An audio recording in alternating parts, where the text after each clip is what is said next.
Good morning. It's Wednesday here. I've been up since 4 a.m. and I feel very accomplished today. I feel like I've gotten a lot done. I've gotten a lot of food for thought done. I've made my husband's lunches for the next few days. I made his smoothie. I'm going to go back on the back porch and do some quiet reflection. I've already had a bath. My back's been aching, so I took a bath. And I am putting yogurt on my face. Yeah. On Pinterest, which is just a wonderful addiction for those who don't do Pinterest. You can put yogurt on your face, it'll tighten up your skin, and like draw out, like if you got like zits, that drying it out kind of helps sometimes. And also an avocado or a mashed banana. Mashed banana feels like heaven on your skin, no lie. And this is what I'm using. This is a yogurt that you can get in the UK that you make yourself. It's from a powdered packet. You can order these things off Amazon, but they're not inexpensive. I mean, this is not that pricey, the little gadget. You put it in here, you shake it up, you put it in this other thing, you let it sit for 8 hours on the counter with hot boiling water around it, boom, you got yogurt, put it in the refrigerator, and it solids up. And this is Greek. So I'm the only one who eats it, so I put my hand in here. I wanted to say good morning, and that I've had quite some wonderful thoughts for the morning already. And I wanted to share one of these. I saw this on Facebook. There have been some wonderful videos going around and talking about perspective and how to, get your head squared on right when you wake up in the morning and your eyeballs fly open. What is in your head? Is it positive or is it negative? And I say that because I struggle, and I will not kid you guys. Much like Janie says, she puts her Facebook positivity stuff out there in the morning to help get her focused positively. That's kind of what I need to do here too with my gratitude plastic peanut butter jar and just checking in. Because I need you to know that I am still really struggling. But I had kind of a personal insight on that yesterday, that I realized I really do need to take medication. And I need to take it in the winter. And when the sun is shining and it's a beautiful day, you can go out any day and be glad to be alive, which is like half the year in England, because it's not too hot and humid. It's beautiful. If it's not gray and cold, everything else is all gravy. So that acknowledgement that I really do need this medication, that I need, it doesn't mean there's something grossly wrong with me. It doesn't mean it's a character flaw. It means that the way I was created to be, the way I came into this world, regardless of circumstance, I can obviously see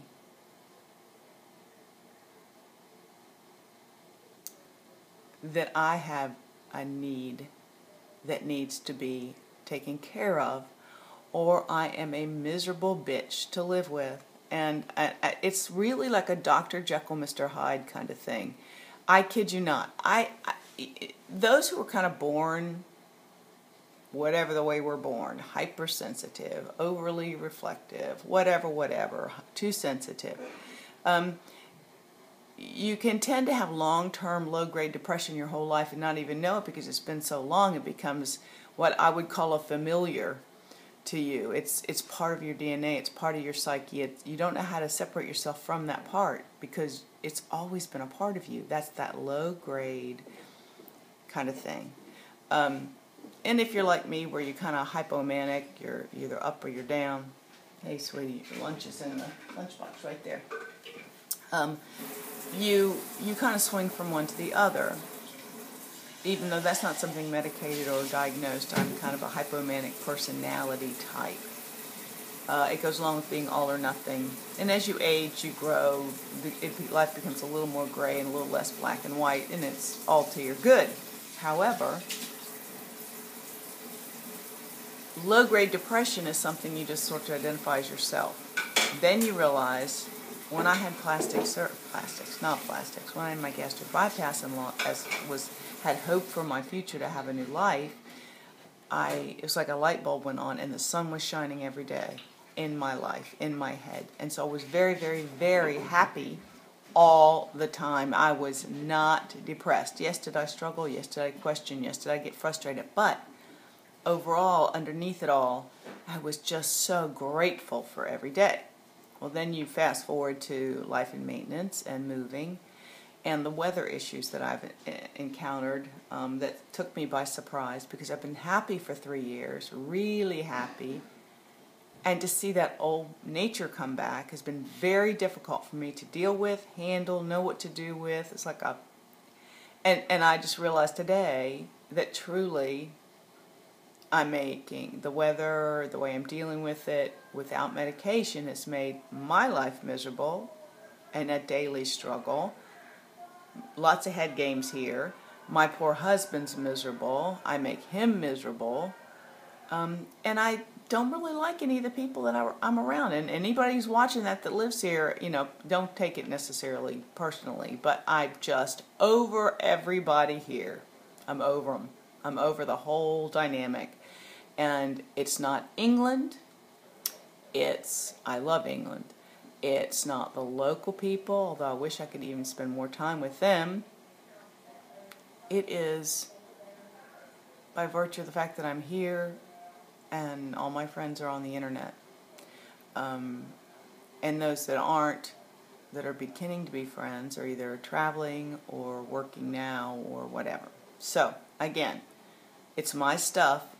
But this is what I wanted to share, that I've decided to go see the doctor. I have meds. I would like to take them because I know that they don't make me gain weight.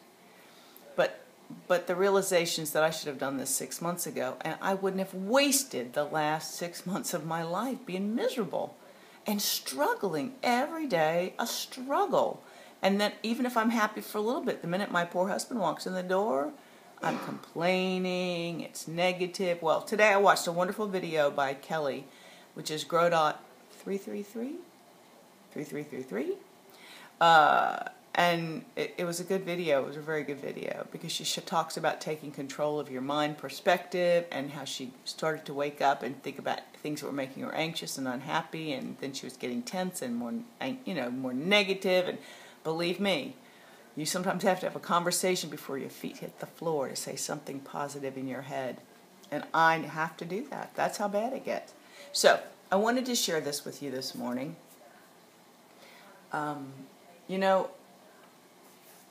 It's redundant to say we're all work in progress, but I truly am. Y'all think that I have things to say, and I'm really, that means a lot to me. When I get feedback that I've touched somebody somewhere for some reason, then that's the only reason I do these videos, because I need to get it out of my system. But I also think somebody surely out there is going to get it. And I'm glad that if it's helpful to anybody releasing them from any other kind of baggage, go for it, take it for all it's worth. I'm more than glad to have offered something to the universe. So I wanted to read something I found on Facebook this morning. And it's off a Facebook page called You Are Enough. And I love this Facebook page. I get a lot of those positive feeds. And this is what it said. And I'm putting this with my peanut butter gratitude jar this morning. I printed it and cut it out.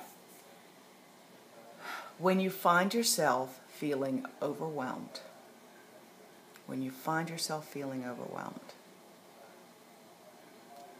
you need to take.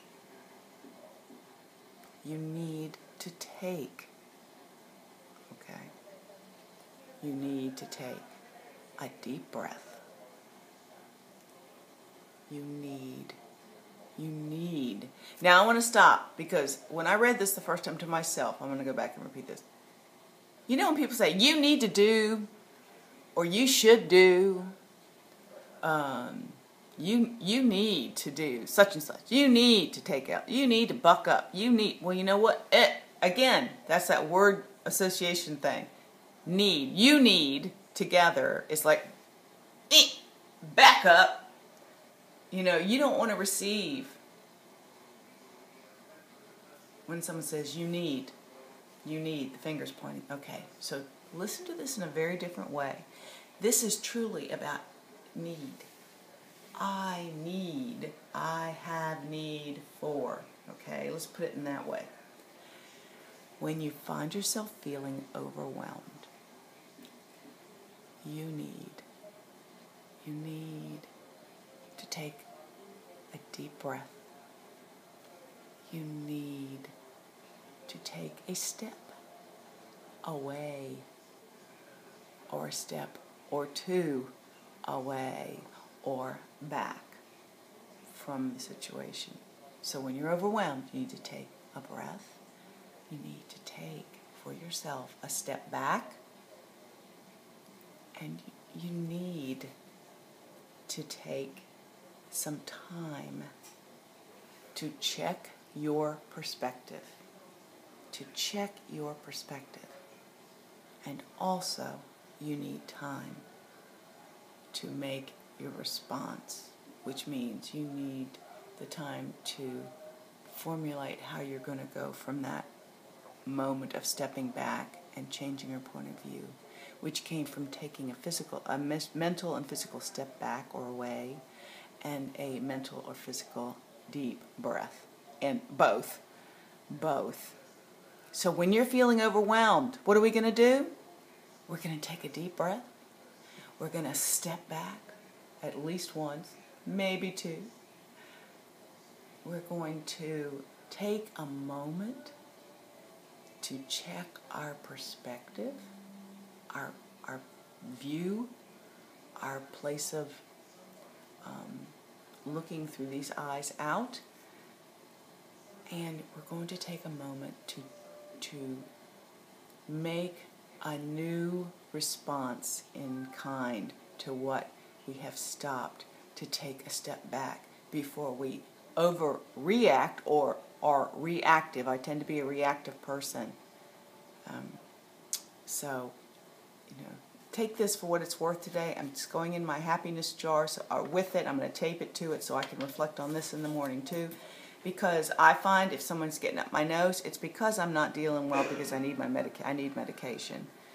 But the poor people who I can't figure out, I know that I am not the person I am here. I know I'm not. I can tell people are like, and I have these little things to say, and it's not helpful. It's not making me any friends. It's not helping me form good relationships, and it's really doing me a disservice, because I'm really a good person who has a lot to offer, but people are not seeing that, because the negative, bitchy, snarky, ugly-toned Sally, the cynical Sally is coming out, because I don't feel my best. I'm not happy about being alive every day. So things are not rolling off my back.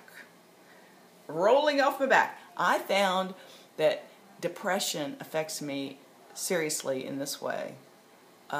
It's not just about being, I can't function, the clouds are black, everything's dark, I'm in a deep hole. I'm there, I've been there, I know that part. But just for daily living, if you got a short fuse and things do not roll off your back, you probably are depressed, and you probably could use a little medication. So, I'm going to try to work on myself, and I just thought I'd stop in to say, hey, time to wash off my mask, and I'll see you when I see you. You guys, think positive. Get that mindset going first thing before your feet hit the floor. I had a little thing also that I used to do. Before your feet touch the floor in the morning, stop and be grateful for one thing. Just one. And say, thank you, God. Thank you, universe. Thank you, whoever decided to bless me with this man next to me in the bed, who's long-suffering and good and kind. Thank you, God, that I have a roof over my head and a blanket on my bed. Thank you, God, that I have more clothes in my closet than I need. Thank you, God, that I don't have any real needs that are going unmet. It's all about perspective. You guys make it a great one, okay?